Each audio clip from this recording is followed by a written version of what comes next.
অসম সাহিত্য সভাৰ সপ্তসপ্ততিতম দ্বিবাৰ্ষিক পাঠশালা অধিৱেশনলৈ মাজত মাত্ৰ কেইঘণ্টামান বাকী। আচলতে যাক লৈ যুদ্ধংদেহী প্ৰচেষ্টা অব্যাহত ৰাখিছে উদযাপন সমিতিৰ আটাইকেইগৰাকী বিষয়ববীয়াই। 55খন উপসমিতিৰ আটাইতকৈ এক উল্লেখযোগ্য হৈছে বজালীহাট। বজালীহাটত দেখিবলৈ পাব বজালী অঞ্চলৰ বিভিন্ন কৃষ্টি সংস্কৃতিকে আদি কৰি বিভিন্ন বস্তু। আৰু এই মুহূৰ্তত উপস্থিত আছো বজালীহাটৰ মুখ্য কাৰ্যালয়টোত। আৰু এই মুহূৰ্তত উপস্থিত হৈছে ভবানীপুৰ সমষ্টিৰ বিধায়ক ফণীধৰ তালুকদাৰ। তেখেতে দিনে নিশাই আচলতে এই অধিৱেশনখন সাফল্যমণ্ডিত কৰাৰ কাৰণে উপস্থিত হৈছে আৰু প্ৰতিটো কাম আচলতে তদাৰক কৰা পৰিলক্ষিত হৈছে। আপোনাৰ ওচৰলৈ আহিছো, মাজত মাত্ৰ কেইঘণ্টামান বাকী, কেনেধৰণে প্ৰস্তুতি এতিয়াও চলি আছে? প্ৰস্তুতি আমাৰ সম্পূৰ্ণ গতিত চলি আছে। 55খন উপসমিতি আমাৰ 90% কাম বৰ্তমানলৈ শেষ পৰ্যায়ত।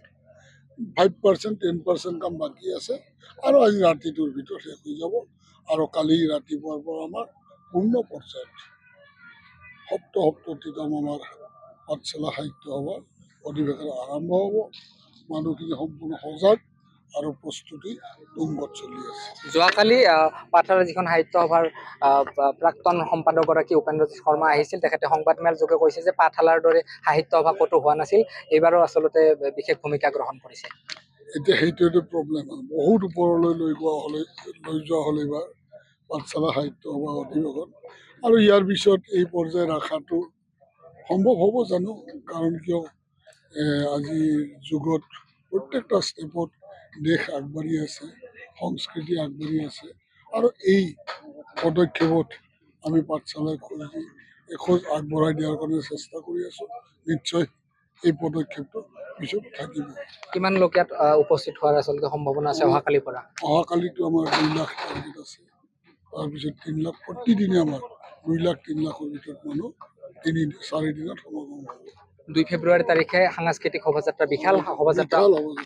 কেনেধৰণে থাকিব? 2 তাৰিখে সকলো সম্প্ৰদায়, সকলো অসমৰ সাংস্কৃতিক পৰিক্ৰমাৰ বস্তুখিনি ৰাইজক প্ৰদৰ্শন কৰা হ'ব। আৰু বিশাল সাংস্কৃতিক শোভাযাত্ৰা এটা 2 তাৰিখে ইয়াৰ পৰা হ'ব। আদৰণি সমিতিৰ যিগৰাকী সভাপতি তথা মন্ত্ৰী ৰঞ্জিত কুমাৰ দাসৰ প্ৰচেষ্টাত আচলতে বাণিজ্য মেলাৰ বিপৰীতে এইবাৰ বিজ্ঞান মেলা ইয়াত প্ৰদৰ্শিত কৰা হ'ব। আচলতে সেইটো কেনেধৰণৰ উল্লেখযোগ্য ভূমিকা গ্ৰহণ কৰিব? এইটো এটা আমাৰ নতুন পদক্ষেপ আৰু এই পদক্ষেপটোৱে অসম সাহিত্য সভাই আমাৰ নতুন কৰি মানি লৈছে আৰু সকলোৱে গ্ৰহণযোগ্য হ'ব বুলি আমাৰ আশা আছে। আৰু ইয়াৰ পিছত আচলতে গ্ৰন্থমেলাৰ কাৰণে এই বিজ্ঞান মেলাটো প্ৰচলিত হৈ গ'ল। বজালীহাটত আপুনি উপস্থিত হৈছে, বজালীৰ যিসমূহ থলুৱা বস্তু ইয়াত প্ৰদৰ্শিত কৰা হ'ব বা দেখিবলৈ পাব, কি ক'ব আচলতে? বজালীহাটত চাওক, আমি 600 বিপণীৰ দোকান সৃষ্টি কৰিছোঁ আৰু 400খন ইতিমধ্যে আমাৰ বুকিং হৈ গৈছে। ইয়াত বিভিন্ন থলুৱা খাদ্যৰ উৎপাদন হৈছে। ইতিমধ্যে মই খালোৱে, আপোনালোকে দেখিছে, চাহ, পিঠা, জলপান আৰু বৰ উৎকৃষ্ট মানদণ্ডৰ আমাৰ চাহ, পিঠা, জলপান ইত্যাদি আমাৰ থলুৱা খাদ্যখিনি প্ৰদৰ্শন কৰা হ'ব আৰু ৰাইজে সোৱাদ পাব।